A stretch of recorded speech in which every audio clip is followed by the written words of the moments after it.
selamat datang kembali.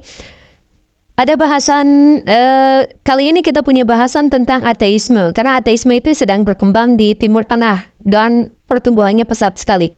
Jadi kita akan bahas ini, kalau baraya yang sangat beragama dan tidak suka sama ateisme, silakan jadikan materi ini sebagai pelajaran.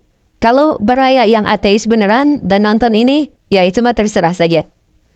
Silakan nonton juga. Yang penting menonton. Kalau lebih kurangnya punya komentar yang bagus atau yang jeleknya silakan di komen, tapi bahasanya yang sopan santun ya, biar kita bisa diskusi secara terbuka tanpa ada emosi-emosian gitu. Oke, Baraya, 2019 ini dua media besar di internet itu menceritakan tentang ateisme yang berkembang di Timur Tengah, Tempo dan Tirto. Saya suka baca dua itu. Nah, Tempo dan Tirto itu menceritakan bahwa ateisme di Indonesia, di Timur Tengah yang menjadi basis orang-orang Islam atau yang disangka menjadi basis orang-orang Islam, itu sekarang sedang merebak pesat. Kita sudah tahu kalau Eropa itu sekarang sudah tidak lagi menjadi benua Kristen. Bisa dikatakan Austria yang paling Kristen banget, iya, Polandia, iya, tetapi sebagian besar Eropa sudah kehilangan sentimen keagamaannya, sudah kehilangan rasa keberagamaannya. Di Swedia, di Norwegia itu bisa sampai 80-85% orang ateisnya. Apalagi di negara-negara Eropa Timur bekas dijajah Uni Soviet. Nah, jadi itu nggak heran, ateisme di sana itu nggak heran. Tetapi ini muncul di Timur Tengah, yang katanya sangat religius, yang katanya sangat agamanya ketat dan seterusnya. Tetapi sekarang kita lihat yang pertama itu adalah Iran. Iran tuh. Di Iran itu perkembangan ateisme sangat pesat. Dan ini adalah negara Timur Tengah yang paling awal pertumbuhan ateisme pesatnya itu di Iran. Kenapa orang-orang Iran itu banyak yang ateis? Alasan mereka kalau diwawancara, kenapa lu jadi ateis gitu? Karena inti dari jawaban mereka ya. Karena mereka tidak bisa membedakan mana agama dan mana kepentingan politik.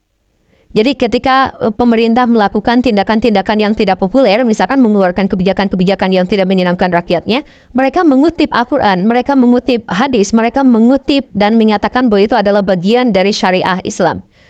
Jadi, dan ketika itu di demo, pendemonya juga menyatakan bahwa demo protesnya itu adalah bagian dari syariat Islam. Jadi orang-orang di Iran pada waktu itu, sampai pada saat ini juga, mereka tuh benar-benar bingung. Ini agama yang membawa ketentraman, kedamaian, tapi malah ribut-ribut, perang-perang, dua-duanya mengatasnamakan agama. Saya bingung, saya galau. Pas saya lihat pemerintah misalkan mengeluarkan kebijakan yang jelek dan mengutip ayat Al-Quran.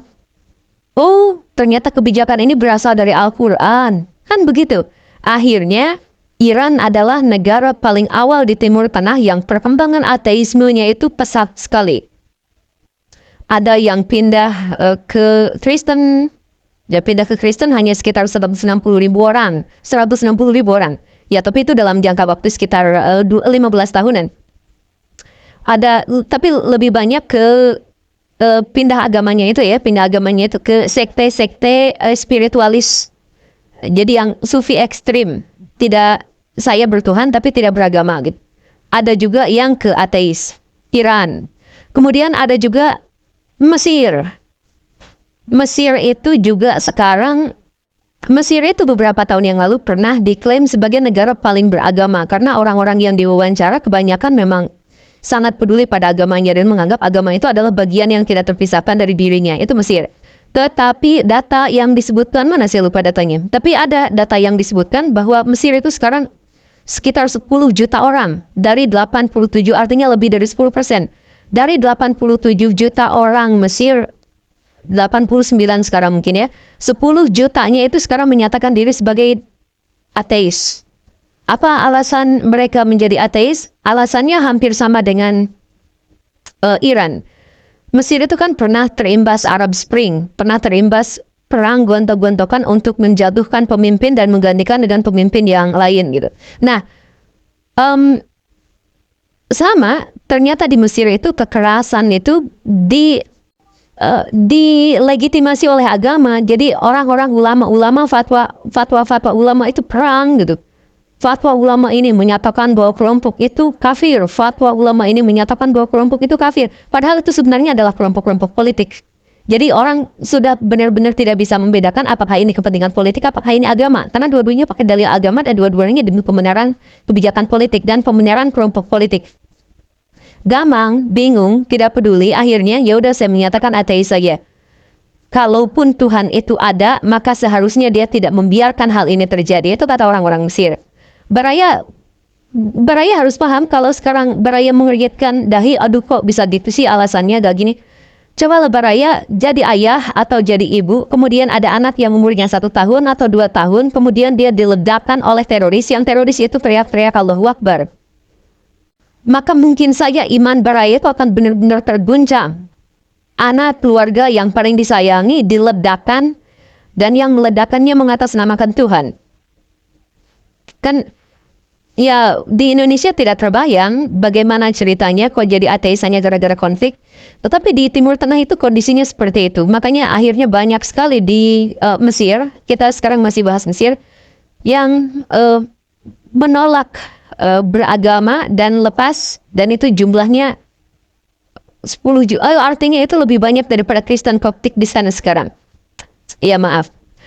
Kemudian di Saudi Arabia juga perkembangannya sangat pesat. Padahal Saudi Arabia adalah negara yang pusat kiblatnya orang-orang Islam. Kenapa juga ateisme di sana berkembang? Sama. Alasannya itu adalah bahwa pemerintah Arab Saudi misalkan sekarang menyerang 2 negara sekaligus. Yang satu menyerang ke utara Suriah untuk menggulingkan pemerintahan, dan yang satu lagi menyerang ke Yaman untuk mempertahankan pemerintahan. Dan Saudi Arabia sering menggunakan senjata-senjata dari Amerika Serikat, dari Israel, klaim media massa, menggunakan senjata-senjata dari orang kafir, tapi digunakan untuk membunuh orang-orang Islam. Ada orang Yaman, 1 bis penuh bis sekolah, anak-anak mau berangkat ke sekolah, kena bom rudal dari Saudi Arabia, meninggal semua.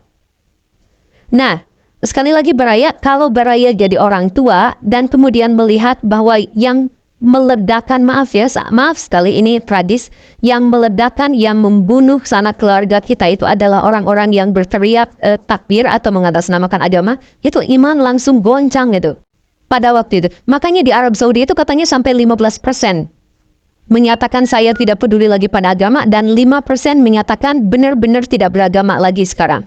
Katanya begitu. Ini sekali lagi datanya silakan aja dicek di Google. Saya lupa, padahal saya nyantumin data di sini dari Ponda gitu atau dari mana saya lupa. Tetapi yang jelas Tempo dan Tirto sekarang sama-sama memberitakan hal itu. Ya beberapa hari kemarin gitu, maksudnya beberapa bulan kemarin.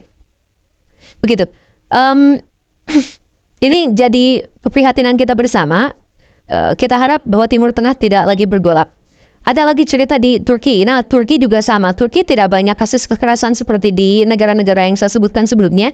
Tetapi Turki punya masalah di Erdogan-nya. Jadi Erdogan itu presiden, sekarang presiden, sebelumnya Perdana Menteri. Presiden yang sangat Islami. Presiden yang sangat taat beragama. Tetapi justru karena taat beragama itu, dia mengeluarkan kebijakan-kebijakan yang pro untuk mayoritas kalangan beragama, tetapi ditentang oleh kalangan yang tidak beragama. Kan di Turki itu sekuler, jadi pihak-pihak yang mendukung sekularisme itu marah sama Erdogan sekarang itu. Nah, kalau dulu yang sekuler dan yang Islami itu sama-sama menyatakan keislamannya, tetapi sekarang yang Islaminya menjadi kuat gara-gara mendukung Erdogan dan didukung oleh Erdogan, sedangkan yang sekuler itu banyak yang akhirnya menjadi ateis gara-gara kok saya jadi dilecehkan, kok saya jadi dipinggirkan, kok pendapat sekularisme saya yang itu katanya bermula dari Atatürk sekarang jadi diabaikan.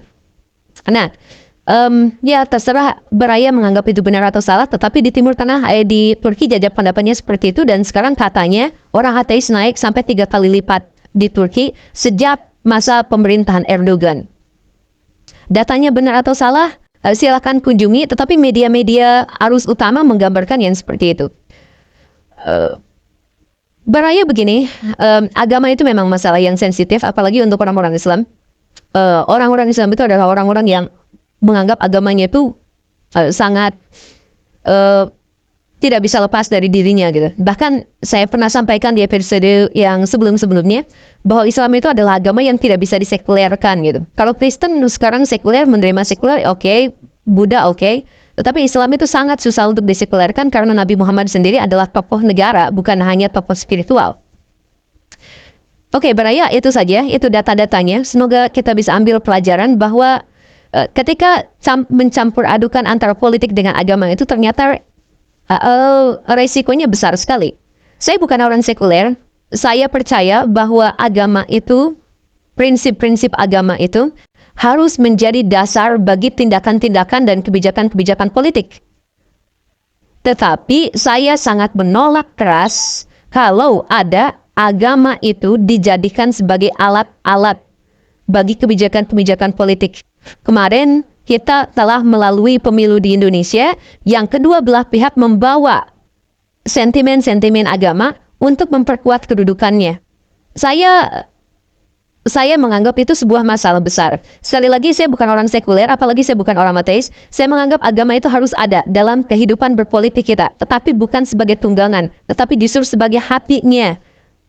Karena agama itu penting, karena nilai-nilainya itu abstrak, dan nilai-nilainya itu abadi, langgeng. Ya, masyarakat tidak bisa mengganggu-gugat itu, karena itu abstrak gitu. Tidak bisa dibuktikan gitu. Ya, kurang lebih seperti itu. Ya, kapan-kapan kita akan bahas lagi tentang ateisme. Ini baru contoh kasus, kita belum bahas ateismenya sendiri. Terima kasih karena sudah menyaksikan.